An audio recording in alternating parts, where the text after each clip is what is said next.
નમસ્કાર વિદ્યાર્થી મિત્રો, હું છું અગ્રવર્તી કિરણ કુમાર બી. મારી યુટ્યુબ ચેનલ માય સ્ટુડન્ટ્સ એજ્યુકેશનમાં આપ સૌનું હાર્દિક સ્વાગત કરું છું.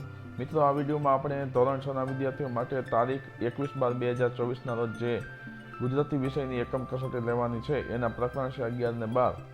એના માટેના પ્રશ્ન બેંક આપવામાં આવેલ છે, એનું હું સોલ્યુશન કરીશ. ચાલો જોઈએ આ આખા પ્રશ્ન બેંકનું સોલ્યુશન. મિત્રો, આ પ્રશ્ન બેંક તમને ખૂબ જ ઉપયોગી સાબિત થશે. ચાલો જોઈએ. પ્રથમ પ્રશ્ન છે, નીચેના પ્રશ્નના ઉત્તર માટે યોગ્ય વિકલ્પ પસંદ કરો. જેમ કે પ્રથમ વિભાગમાં આપેલ છે, નિઃશસ્ત્ર બાળકને ભૂમિ પર પાડીને તેનો વધ કર્યો. આ વિધાનમાં નિઃશસ્ત્ર બાળક એ કોણ છે? તેનો સાચો જવાબ આવશે અભિમન્યુ. ત્યારબાદ બીજો પ્રશ્ન છે, અભિમન્યુનું પદ્મ ભેદવું એટલે શું? અ તોડવું, બ જુદી રીતે જવું કે ગળે લગાવવું? તો એમાં આવે છે અ તોડવું. ત્યારબાદ પ્રશ્ન ત્રીજો, પદ્મવ્યુહની રચના કરનાર કોણ હતું? દ્રોણ, અર્જુન કે યુધિષ્ઠિર? દ્રોણ. કુમાર, દ્રોણને હું જાણું છું, તે નિયમ વિરુદ્ધ યુદ્ધ કરશે. આવું અભિમન્યુને કોણે કહ્યું? ભીમે, સારથીએ કે સુભદ્રાએ? બ સારથીએ. પાંચમું, અભિમન્યુની પાછળ જતા ભીમ સહિત તમામ યોદ્ધાઓને કોણે રોકી લીધા? દુર્યોધને, કર્ણએ કે જયદ્રથે? ક જયદ્રથે. હવે આપણે બીજો વિભાગ જોઈએ. બીજો વિભાગ છે એમાં પ્રથમ પ્રશ્ન છે, હોડી કઈ દિશા તરફ ગતિ કરી રહી છે? દક્ષિણ, પૂર્વ કે ઉત્તર? ઉત્તર. હોડી તારલાને તાળી કઈ રીતે આપે છે? હસીને, રડીને કે ઉદાસ રહીને? હસીને. થાંભલા જેવું ઊંચું ચણતર એટલે શું? કિનારો, મકાન કે મિનારા? ક મિનારા. કૂદી કૂદીને દે તારલાને તાલી, હસંત મતવાલી. પંક્તિમાં રેખાંકિત શબ્દનો અર્થ છે. મતવાલી શબ્દનો અર્થ તમારે બતાવવાનો છે. અલમસ્ત, મદમસ્ત કે પ્રશસ્ત? એમાં આવે છે મદમસ્ત. ઝીણું ઝીણું મળકે એટલે જોર જોરથી હસવું, નાની નાની બાબતમાં હસી પડવું કે મંદ મંદ હસવું? ક મંદ મંદ હસવું. પ્રશ્ન બીજો, અ ઉદાહરણ મુજબ રેખાંકિત શબ્દ જવાબ તરીકે મળે તેવી રીતે 3 પ્રશ્નો બનાવો અને તમારે 3 પ્રશ્ન બનાવવાના છે. રમાઈએ રવિવારે રાજને ગુલાબી રંગની પેન આપી. અહીં તમને જુદા જુદા રેખાંકિત કરેલા શબ્દો છે. આપણે આ રીતે 5 પ્રશ્નો અહીં તમને બનાવીને આપ્યા છે. તમારે આ રીતે કોઈ પણ 3 પ્રશ્ન બનાવવાના છે. જેમ કે રાજને ગુલાબી રંગની પેન કોણે આપી? તો તમે જવાબ લખી શકો રમાઈ. તો રમાઈએ જવાબ મળે એ રીતે તમે બનાવેલું છે, રાજને ગુલાબી રંગની પેન કોણે આપી. પછી બીજું, રમાઈએ ગુલાબી રંગની પેન કોને આપી? તો જવાબ આવે રાજને. ત્યારબાદ રમાઈએ રાજને શું આપ્યું? તો કે ગુલાબી રંગની પેન આપી. એ રીતે રમાએ રાજને કેવા રંગની પેન આપી? ગુલાબી રંગની. રમાએ રાજને ક્યારે પેન આપી? કે રવિવારે. તો આ રીતે તમારે રેખાંકિત શબ્દ જવાબમાં આવે એવા 3 પ્રશ્નો બનાવવાના છે. અને અહીં તમને 3 વિભાગ આપવામાં આવેલા છે. જેમાં પ્રથમ વિભાગ છે, જાહ્નવી તેના ભાઈ જીગરને લેવા સવારે 9 વાગે રેલવે સ્ટેશન પર પ્લેટફોર્મ નંબર 4 પર ઝડપથી પહોંચે છે. તો અહીં જાહ્નવી છે, જીગર છે, સવારે 9 વાગે આવા જે રેખાંકિત કરેલા છે એ જવાબ આવે એવો પ્રશ્ન તમારે બનાવવાનો છે. મેં અહીં તમને 3 જ પ્રશ્નો બનાવ્યા છે. તમારે આવા 3 સિવાયના પણ બીજા પ્રશ્ન તમે બનાવી શકો, આના સિવાયના. તો જાહ્નવી કોને લેવા રેલવે સ્ટેશન પર પહોંચે છે? તો તમે જવાબ આપી શકો જીગરને.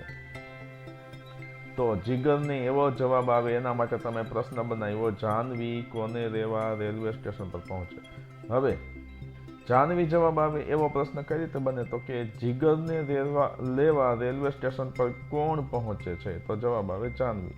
એ જ રીતે જાહ્નવી જીગરને લેવા રેલવે સ્ટેશન પર કેટલા વાગ્યે પહોંચે છે? જવાબ આવે 9 વાગ્યે. તો 9 વાગ્યે એવો પ્રશ્નનો જવાબ તમારે જોતો હોય તો આ રીતે પ્રશ્ન બનાવવો પડે. એ સિવાયના પણ તમે બીજા પ્રશ્ન બનાવી શકો. હવે આપણે બીજો વિભાગ જોઈએ.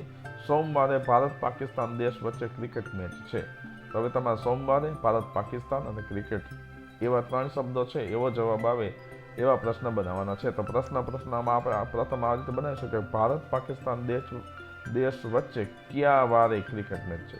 બીજો પ્રશ્ન આવો બને, સોમવારે કયા 2 દેશ વચ્ચે ક્રિકેટ મેચ છે. અને ત્રીજો, સોમવારે ભારત પાકિસ્તાન દેશ વચ્ચે શાનો મેચ છે. હવે ત્રીજો વિભાગ જોઈએ. સુરતની ઘારી ખૂબ જ પ્રખ્યાત છે. તો કોની ઘારી ખૂબ જ પ્રખ્યાત છે? બીજું, સુરતની કઈ વાનગી ખૂબ જ પ્રખ્યાત છે? અને ત્રીજું, સુરતની ઘારી કેવી છે?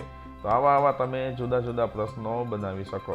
ત્યારબાદ પ્રશ્ન 2 બ પંક્તિઓ આડીઅવળી થઈ ગઈ છે તેને તમારે યોગ્ય ક્રમમાં ગોઠવવાની છે. જેમ કે પ્રથમ પંક્તિ છે સઢ એકવાર ફૂલ્યા ભર્યા, તો સાચી પંક્તિ આ રીતે બનશે કે એકવાર સઢ ભર્યા ફૂલ્યા. બીજું છે આગડા તે આભના સામે ખુલે, તો સાચી પંક્તિ આ બનશે સામે આભના તે આગડા ખુલે. તારલાને દે કૂદી કૂદી તાલી, સાચી પંક્તિ બનશે કૂદી કૂદી દે તારલાને તાલી. વીંજણે કદી રમતી ઝંઝાને, તેને સાચી પંક્તિ બનશે કદી ઝંઝાને વીંજણે રમંતી. બીજ કલા આજ ઉપડી દેખીને, તો સાચી પંક્તિ બનશે આજ બીજ કલા દેખીને ઉપડી. તો આ રીતે અહીં બીજો પ્રશ્ન છે પૂર્ણ થાય છે. આપણે ત્રીજો પ્રશ્ન જોઈએ. કોઈ પણ એક ફકરો પસંદ કરી તેના આધારે પ્રશ્નના ઉત્તર આપો. અહીં તમને એક પેરેગ્રાફ આપેલો છે, ફકરો પહેલો છે એ આપણે જોઈએ. અનેક પડકારો સામે ઝઝુમતી અરુણિમા હિલરી સ્ટોપ પહોંચી, ત્યાંથી એવરેસ્ટ પહોંચાય છે. ત્યાં જ શેરપાએ આઘાતજનક વાત કહી કે અરુણિમાની બોટલનો ઓક્સિજન પૂરો થઈ રહ્યો છે અને તેણે પાછા ફરવું જોઈએ. જિંદગી સલામત છે તો ફરીથી પ્રયત્ન કરી શકાશે. અરુણિમા જુદું જ વિચારતી હતી કે જિંદગીમાં આવી સોનેરી તક ફરી મળતી નથી. મા અને બચેન્દ્રી પાલે એને કહ્યું હતું કે તમે જીવનમાં ક્યારેક એકલા રહી જાઓ છો ત્યારે નિર્ણય તમારે ને માત્ર તમારે લેવો પડે છે.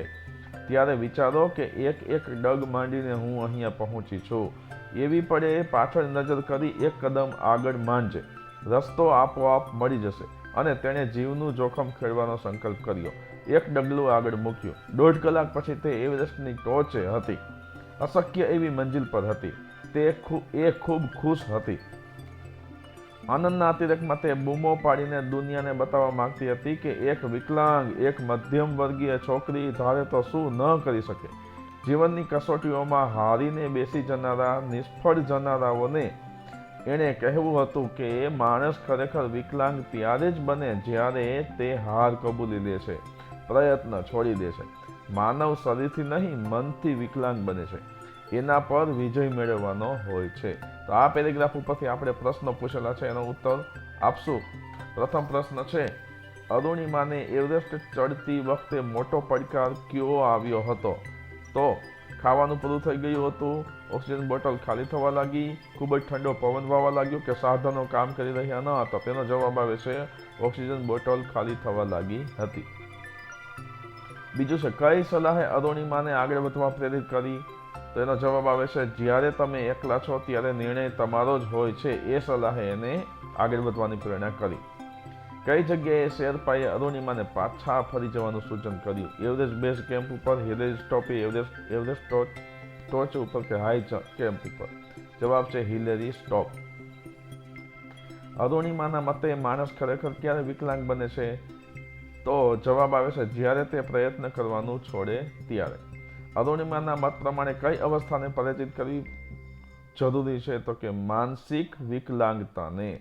ત્યારબાદ હવે આપણને અહીં બીજો પેરેગ્રાફ આપેલો છે. બીજો પેરેગ્રાફ છે એનું હું વાંચન કરતો નથી, માત્ર તમને જવાબ અહીં આપું છું. જેમ કે પ્રથમ પ્રશ્ન છે જે લોકો સૃષ્ટિના કલ્યાણ માટે જીવન ન આપે તેમના જીવનને કેવું ગણવામાં આવ્યું છે? તો જવાબ છે નિરર્થક. બીજું છે આપેલા ફકરામાં પરોપકારી મનુષ્યોની સરખામણી કોની સાથે કરી છે? જવાબ છે વૃક્ષ. ચોથું જેનું આયુષ્ય ઓછું હોય તેવું? જવાબ અલ્પાયુ. ચોથું જીવનની કઈ રીતને કાગડા કૂતરાનું જીવન ગણાવ્યું છે? તો કે જીવવા ખાતર જીવવું એ કાગડા કૂતરાનું જીવન છે. સુખડનો મુખ્ય ગુણ કયો છે? તો જ્યારે તે ઘસાય છે ત્યારે વધારે સુગંધ આપે છે. ત્યારબાદ ત્રીજો પેરેગ્રાફ છે મહાભારત એ ઋષિ વેદવ્યાસ રચિત એક મહાકાવ્ય છે. તેના કવિ તો વેદવ્યાસ છે પણ તેના લહિયા ગણેશજી છે. તેમાં કુરુવંશના 2 ભાઈઓના પુત્રો, પાંડુના 5 પુત્રો યુધિષ્ઠિર, ભીમ, અર્જુન, સહદેવ અને નકુલ જે પાંડવો તરીકે ઓળખાય છે, અને ધૃતરાષ્ટ્રના 100 પુત્રો કે જે કૌરવો તરીકે ઓળખાય છે. આ બંને વચ્ચે થયેલા યુદ્ધની કથા છે. આ ધર્મયુદ્ધમાં કૃષ્ણ પાંડવોના પક્ષમાં રહીને અર્જુનના સારથી બને છે. યુદ્ધની શરૂઆતમાં અર્જુન પોતાના સગા સંબંધીઓ સાથે યુદ્ધ કરવાનું હોવાથી વિટંબણા અનુભવે છે. ત્યારે કૃષ્ણ તેને ઉપદેશ આપે છે. કૃષ્ણ અને અર્જુન વચ્ચેનો આ સંવાદ મહાભારત મહાકાવ્યના ભીષ્મ પર્વમાં છે. પ્રશ્ન પહેલો છે મહાભારતના કવિ કોણ છે? તેનો જવાબ આવે છે મહાભારતના કવિ વેદવ્યાસ છે. મહાભારતના લહિયા કોણ છે? જવાબ છે ગણેશજી. શ્રી કૃષ્ણ અને અર્જુન વચ્ચેનો સંવાદ કયા પર્વમાં છે? ભીષ્મ પર્વમાં. કૃષ્ણ દ્વારા અર્જુનને આપવામાં આવેલ ઉપદેશને શું કહેવામાં આવે છે? ઉપનિષદ, ભગવદ્ ગીતા, સાત ગીતા કે વિષ્ણુ સહસ્ત્ર નામ? તો એમાં આવે છે ભગવદ્ ગીતા. યુદ્ધ શરૂ થાય તે પહેલા અર્જુન શું અનુભવે છે? વિટંબણા. ત્યારબાદ પ્રશ્ન ચોથો છે, નીચે આપેલા શબ્દોના સમાનાર્થી શબ્દો લખો, કોઈ પણ 3. અહીં તમને હોળી તો એનો સમાનાર્થી શબ્દ બનશે નાવ, વાયરો એનો સમાનાર્થી શબ્દ બનશે પવન, નજીકનો સમાનાર્થી શબ્દ બનશે પાસે, અને પંથ એનો સમાનાર્થી શબ્દ બનશે રસ્તો. આ સિવાય પણ તમે બીજા સમાનાર્થી શબ્દ લખો તો ચાલે, જેમ કે હોળીને નાવના બદલે નાવડી કહી શકો, વાયરો એટલે પવનને અનિલ કહી શકો, બરાબર, પંથને રસ્તો અથવા તો માર્ગ કહી શકો, એ રીતે. ત્યારબાદ પ્રશ્ન ચોથો બ છે, કૌંસમાંથી શબ્દ પસંદ કરી શબ્દ સમૂહ માટે એક શબ્દ લખો, કોઈ પણ 2. તમને શબ્દો આપેલા છે અકબંધ, દુર્લભ, ચક્રાકાર, શિબિર અને નિઃશબ્દ. તો પ્રથમ શબ્દ છે શબ્દ વિનાનું, તો શબ્દ વિનાનું એના માટે શબ્દ સમૂહ માટે એક શબ્દ આવશે નિઃશબ્દ. બીજું છે ચક્ર જેવા આકારનું, તેના માટે શબ્દ બનશે ચક્રાકાર. ત્રીજું છે સહેલાઈથી ન મળે તેવું, એના માટે છે દુર્લભ. અને ચોથું છે લશ્કરી સૈનિકોને રોકાવા માટેની જગ્યા, એમાં આવે છે શિબિર. પાંચમું છે યોગ્ય શબ્દ પસંદ કરી ખાલી જગ્યા પૂરો, અને તમને 5 ખાલી જગ્યા આપેલી છે. જેમ કે પ્રથમ છે હું વેકેશન દરમિયાન રોજ શાળાના ફૂલછોડને પાણી પાઈશ, પછી ખાલી જગ્યા તે સુકાઈ ન જાય, જેથી કે નહીંતર, તો એમાં જવાબ આવશે કે જેથી તે સુકાઈ ન જાય. ત્યારબાદ જ્યારે હું દિલ્હી ગયો હતો, ખાલી જગ્યા પહેલી વખત ટ્રેનમાં બેઠો હતો, ત્યારે કે તો એમાં આવે છે ત્યારે. જ્યારે હું દિલ્હી ગયો હતો ત્યારે. ત્યારબાદ અમે પહેલા માસીના ઘરે જઈશું, ખાલી જગ્યા ફરવા જઈશું, જેથી કે ત્યારબાદ, તો જવાબ આવે છે ત્યારબાદ.